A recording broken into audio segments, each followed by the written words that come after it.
원래 우리가 함께 큐티하는 생명의 삶 본문의 말씀은 에스라 2장 1절부터 70절까지의 말씀입니다. 무려 70절이 오늘 본문의 말씀인데요. 다 읽을까 하다가 시간이 너무 가서 우리 성도들과 함께 64절부터 70절까지만 읽었습니다. 이렇게 성경 본문을 많은 절로, 한꺼번에 많은 절로 묶어놓을 까닭은 아마도 사람들이 숫자를 세는 것이 어떤 영적인 교훈을 이끌어내기에 그리 중요한 본문이 아니라는 생각 때문인지도 모르겠다, 그렇게 생각해 보았습니다. 아니, 사실 한 절 한 절을 자세히 살펴볼 역사적인 자료와 근거도 부족합니다. 우리 3절부터 쭉 나오는 바로스 자손이 누군지 잘 모릅니다. 스바랴 자손이 누군지 성경에 기록될 당시에는 알려져 있었겠지만 오늘 우리에게는 알려져 있지 않습니다. 아라 자손이 누군지, 바핫 모압 자손이 누군지, 그렇게 63절까지 나오는 이 이름을 가진 자손들, 족보들, 이것이 누군지 어떤 의미가 있는지 오늘 현대인들에게는 숨겨져 있습니다. 그래서 여기에 나오는 사람들의 이름 그리고 숫자, 계보, 우리에게는 그리 중요하게 다가오지 않을 수 있습니다. 하지만 성령의 감동으로 기록된 성경의 말씀들은 한 절 한 절 낭비됨 없이 우리 모두에게 영적인 교훈을 준다고 믿습니다. 오늘 이 1절부터 70절까지의 말씀이 우리에게 주는 영적인 교훈은 정말 버릴 수 없을 정도로 중요하고도 중요한 그런 교훈입니다. 우리 두 가지로 나누어서 오늘 아침 성도들과 함께 살펴보고자 합니다. 첫 번째로요, 구원받은 자의 숫자에 들어가는 것이 정말 중요합니다. 구원받은 자의 숫자에 내가 들어가는 것, 그것이 성도 여러분 너무나 중요합니다. 느헤미야와 함께 이 에스라서는 바벨론 포로로 끌려간 유다 백성이 하나님의 정하신 70년이라는 시간이 흘러 다시 약속의 땅으로 돌아가는 감격적인 사건을 기록하고 있습니다. 자신의 죄로 인해서 유배되어 바벨론에서 살다가 이제 하나님의 약속의 시간이 지나 다시 하나님의 백성으로 약속의 땅으로, 가나안 땅으로 하나님을 예배하는 삶을 다시 살도록 부르심을 얻게 되는, 그것이 바로 에스라와 느헤미야서에 나와 있는 역사적인 기록이지요. 에스라 1장은 고레스 칙령을 우리에게 알려주고 있습니다. 우리 에스라 1장으로 돌아가셔서 1절과 2절 보시면 바사왕, 여기서 바사라는 건 페르시아죠. 바사왕 고레스 원년에 여호와께서 예레미야의 입을 통하여 하신 말씀을 이루게 하시려고 바사왕 고레스의 마음을 감동시키심에 그가 온 나라에 공포도 하고 조서도 내려 이르되, 바사왕 고레스는 말하노니 하늘의 하나님 여호와께서 세상 모든 나라를 내게 주셨고 나에게 명령하사 유다 예루살렘의 성전을 건축하라 하셨으니. 무너진 예루살렘 성전을 건축하는 것은 하나님 중심의 삶으로 돌아가는 것입니다. 우리 개인적인 삶으로 치자면 옛날에는 예배드리지 않았는데 이제 예배당을 기억하며 삶을 살아라는 명령은 예배자의 삶으로, 하나님을 예배하는 삶의 중심으로 돌아오라는 얘기죠. 옛날에는 기도 안 하고 살았는데 이제는 기도를 하며 하나님과 교제하는 삶 중심으로 돌이키라는 그런 말씀이며 초청입니다. 유대 백성은 이제껏 70년 동안 바벨론 이방 땅에서 제사 드리지 못하며 살았습니다. 이방인처럼 살았습니다.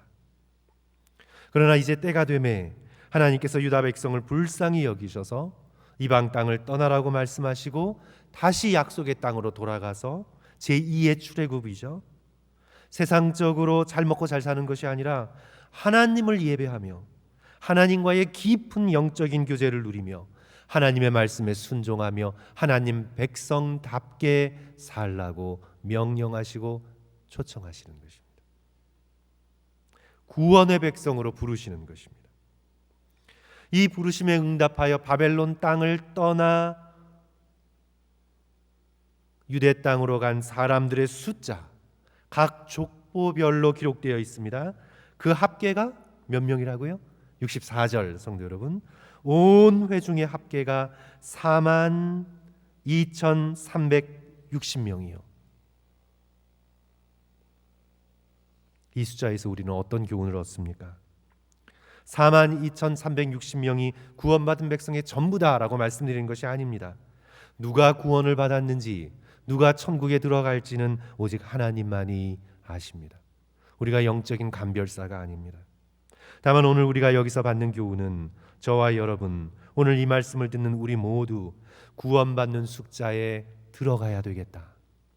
저와 여러분 한 사람도 떨어져 나감 없이 우리 모두 다 구원받는 사람의 숫자, 약속의 땅으로 돌아가 하나님을 예배하는 천국의 백성의 숫자에 들어가야 되겠다. 우리는 그런 교훈을 얻게 됩니다. 계시록에서는 이 숫자가 어떻게 나오죠? 14만 4천 명으로 나오죠. 상징적인 숫자입니다. 그 숫자가 오늘 우리에게 가리키는 건 구원받은 백성의 숫자, 다시 말씀드리지만 약속의 땅에 들어가는 자, 하나님의 나라에 속한 자, 천국에 들어가는 백성들의 숫자에 우리가 속해야 되겠다. 우리가 거기에 하나가 되어야 되겠다. 성도 여러분, 이 축복을 누리는 저와 여러분 되시기를 주님의 이름으로 간절히 축원합니다. 이 땅에서도 숫자가 중요합니다. 숫자를 무시하고는 인생을 살아가기가 어렵습니다. 학교의 성적, 성도 여러분 다 숫자입니다. 90점, 80점, 70점, 60점, 50점, 빵점 숫자예요. 전부 다 숫자입니다. 그것이 4.5, 4, 3.5 이렇게 표시되던 그 숫자는요, 다음 단계로 넘어가는 데 있어서 결정적인 역할을 합니다. 고등학생이면 대학으로 가는 데 있어서 아주 중요한 역할을 합니다. 대학생이면 직장으로 들어가는 데 있어서 숫자는 아주 중요한 역할을 합니다. 직장인이면 승진하는 데 있어서 숫자는 절대적으로 중요합니다. 직장을 구할 때도 공공명 모집, 그 공공명이 몇 명인지 모르지만 그 모집되는 숫자 안에 내가 들어가야 합격입니다. 신입생 정원도 몇 명 모집, 그 안에 내가 들어가야 합니다. 나의 하나라는 숫자가 그 모집되는 숫자 안에 들어가야 합니다. 천국에 하나님이 정하신 제한된 숫자가 있는지 없는지 우리는 다 알 수 없지만 우리 모두 예수 그리스도의 보혈의 피로 천국의 문이 활짝 열렸을 때, 아직 은혜 받을 만한 때일 때 우리는 마음을 돌이켜 하늘나라를 바라보고 십자가를 바라보고 구원받은 자의 숫자에 들어가는 것이 지금부터 영원에 이르도록 가장 중요한 것입니다. 사랑하는 성도 여러분, 우리 모두, 그리고 우리가 마음속에 품고 기도하는 우리가 사랑하는 사람들 모두 예수 그리스도의 보혈의 십자가를 믿고 구원받는 사람의 숫자에 들어가는 놀라운 축복을 누리시기를 주님의 이름으로 간절히 축원합니다. 둘째로 오늘 이 본문의 말씀이 우리에게 주시는 교훈은 땅의 집착을 떨쳐내고 순간순간 하나님을 바라보는 것이 참으로 중요함을 우리에게 가르쳐주고 계십니다. 이제 성전을 건축하라는 고레스의 명령이 주어졌습니다. 이건 고레스의 명령이 아닙니다. 하나님께서 고레스의 마음을 감동시키셔서 예레미야가 예언한 그 말씀을 그의 입을 통해 이루게 하시는 것입니다. 이제 유대 땅으로 다시 돌아가 하나님의 전을 건축하라. 이방인인 고레스가 그렇게 명령을 합니다. 68절 69절 여기에 대하여 어떻게 응답을 합니까? 어떤 족장들이 예루살렘에 있는 여호와의 성전 터에 이르러 하나님의 전을 그곳에 다시 건축하려고 예물을 기쁘게 드리되 힘 잘하는 대로 공사하는 금고에 드리니 금이 6만 1,000다리기요 은이 5천만에요 제사장의 옷이 100벌이었더라. 여기서 두 가지 행동을 우리는 보게 됩니다. 이르러 드리되, 바벨론을 떠나서 약속의 땅에 이르러 예루살렘에 이르렀습니다. 그리고 가지고 있는 것을 어떻게 했습니까? 드렸습니다. 이르고 드렸습니다. 지금 이들은 70년간 바벨론 제국 그 땅에서 살았습니다. 비록 포로로 살았지만 이제 그 땅에 나름대로 정착했습니다. 70년이면 오늘 우리들의 세대를 계산하는 숫자로 보면 30년을 한 세대라고 볼 때 두 세대 반입니다. 이미 이민 3세입니다. 옛날에는 20 되기 전에 자녀를 낳았기 때문에 옛날의 세대별 숫자로 세면 3세대 반이었을 것입니다. 이미 이민 4세대를 향해 흐르고 있었습니다. 그 나라의 풍습, 그 나라의 언어에 익숙했습니다. 그들은 포로로 끌려갔지만 나름대로 자치권을 가지고 살았습니다. 노예처럼 산 것이 아니었습니다. 이들 중에 다니엘과 그 세 친구들처럼 에스라와 느헤미야처럼 고위 정치인들이 나왔던 것으로 보아 이들은 안정적인 지위를 누렸을 가능성이 높습니다. 3대에 걸쳐 4대에 걸쳐 살았던 그 땅, 당시 가장 번영했던 바벨론 대제국을 떠난다는 것은 쉽지 않습니다. 쉽지 않은 믿음의 결정입니다. 후진국을 떠나 선진국으로 간다면 쉬웠을 것입니다. 그러나 바벨론 대제국, 그 당시에 가장 문명이 발전된 곳을 떠나 성전이 무너지고 피폐해지고 사람도 별로 없는 그 땅을 향해 다시 나아가는 것은 결코 쉽지 않은 결정이었을 것입니다. 이는 마치 아브라함이 내렸던 믿음의 결정과도 같은 것입니다. 하나님의 부르심을 받아 아비와 친척의 집을 떠나 하나님의 영광이 머무르는 예루살렘 성전을 재건하고 그 땅으로 이주한다는 건 땅에 집착을 내려놓고 하나님을 바라보는 믿음이 없이는 불가능한 일입니다. 무엇보다 오늘 이 말씀을 통해 우리가 받는 교훈은 우리가 이 세상을 살아가며 성실하게 충성스럽게 하나님의 뜻에 따라 이 세상을 믿음으로 살아가되 땅에 대한 집착을 내려놓는 것, 그것이 오늘 저와 여러분에게 너무나 중요함을 다시 한번 가르쳐 주십니다. 이 땅에 영원토록 머물러 쌓아놓는 삶, 내가 이 땅에 영원토록 머물 것 같이 착각하며 100년, 1000년, 만년의 걱정과 염려를 가지고 이 땅에 쌓아놓는 삶에서 돌이켜 오늘 여기 말씀처럼 예루살렘을 향해 나아가고 하나님의 전을 향해 드리는 삶으로 우리들의 인생이 회개하고 변화되어야 된다는 것을 오늘 말씀이 다시 한번 우리에게 촉구하고 있습니다. 사랑하는 성도 여러분, 우리 모두 곰곰이 여러분의 마음, 저의 또 여러분의 마음 상태를 살펴봅시다. 우리 환경을 살펴보지 말고 저와 여러분이 품고 있는 우리의 마음 상태를 좀 살펴봅시다. 내가 지금 이 마음으로 만약 이 성경에 기록된 유다 백성이 되어서 고레스의 칙령이 떨어졌고 수천 리 떨어진 예루살렘에 가서 성전을 짓고 원래 조상들이 살았던 그 12지파의 땅으로 돌아가 살라고 명령이 떨어졌다면, 내가 지금 3세대 4세대를 살았어요.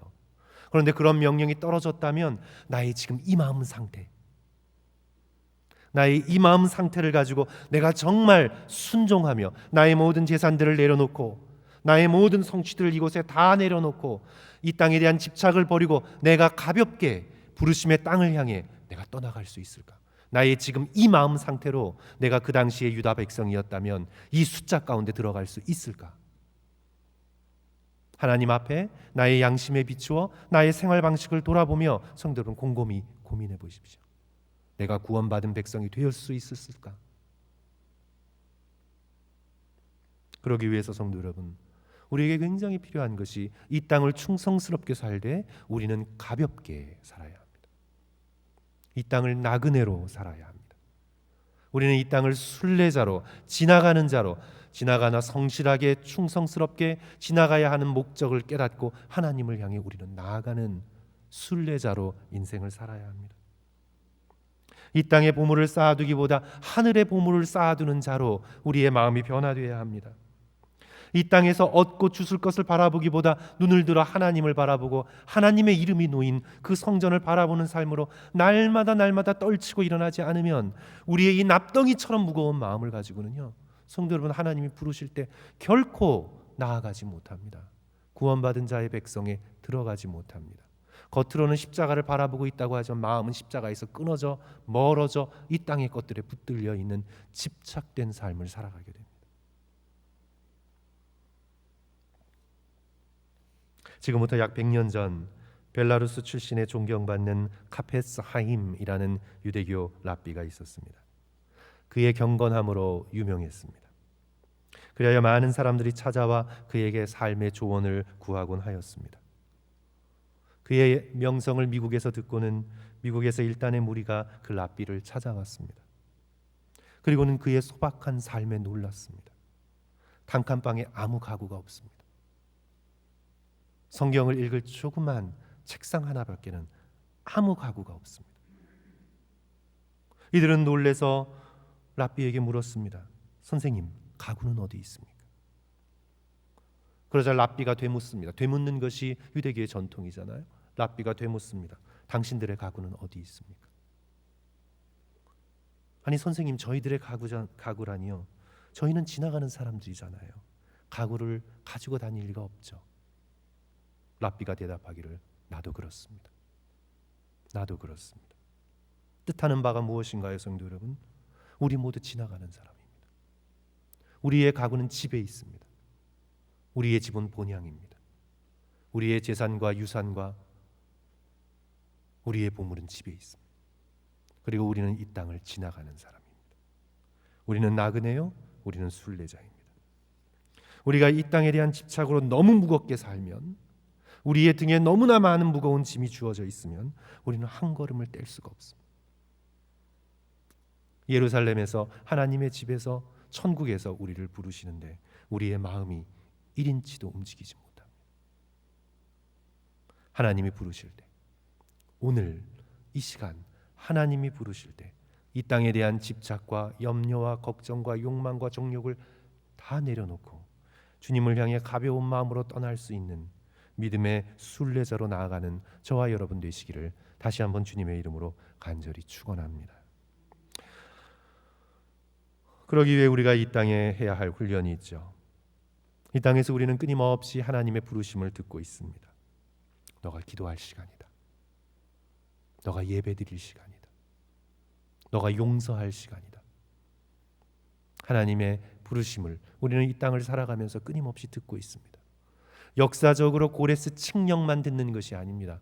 오늘 우리는 이 땅에서 벌어지는 모든 사건들을 통해 하나님의 부르심을 듣고 있습니다. 그 부르심에 순종하여 예루살렘 성전을 향해 걸음을 떼며 나아갔듯 우리는 예배자로 우리를 부르실 때 일상의 일들을 내려놓고 하나님을 예배하는 예배자의 모습으로 이 땅에서 훈련해 나가야 합니다.